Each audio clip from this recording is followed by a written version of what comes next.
প্রিয় বন্ধুরা আমার, বৈষম্য বিরোধী ছাত্র আন্দোলনকে একা মনে করবেন না। তারা একা নয়, তাদের সঙ্গে দেশের তাওহীদ প্রিয় জনতা আছে, আলেম ওলামা আছে, ইসলামী দল আছে। তাদেরকে একা মনে করলে তারা ভুল করবেন। বৈষম্য বিরোধী ছাত্র আন্দোলনের আগামী দিনে ইসলাম দেশ এবং স্বাধীনতার পক্ষে সমস্ত প্রোগ্রামে আলেম ওলামারা স্বেচ্ছাসেবকের ভূমিকা পালন করবে। আমি আমার বৈষম্য বিরোধী ছাত্র আন্দোলনের ভাইদেরকে আশ্বস্ত করতে চাই, আপনারা হীনবন্ধ হবেন না।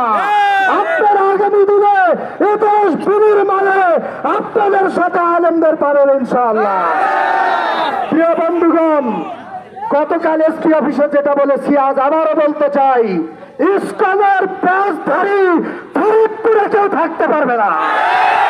স্পষ্ট কথা, বাম হাত অথবা ডান হাতে ইসকনের একটা সুতার প্যাচ থাকে, লাল রঙের একটা প্যাচ থাকে। এই ধরনের যদি প্রশাসনে কেউ চালান, সৃষ্টি করতে হবে।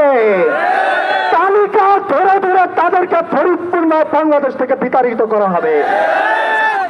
এই ইসকন তারা স্বৈরাচারের সঙ্গী হয়ে দেশের পরিবেশ নষ্ট করতে চাচ্ছে। ইসলামেরই শুধু তো দুশ্মন নয়, দেশ এবং স্বাধীনতার দুশ্মন।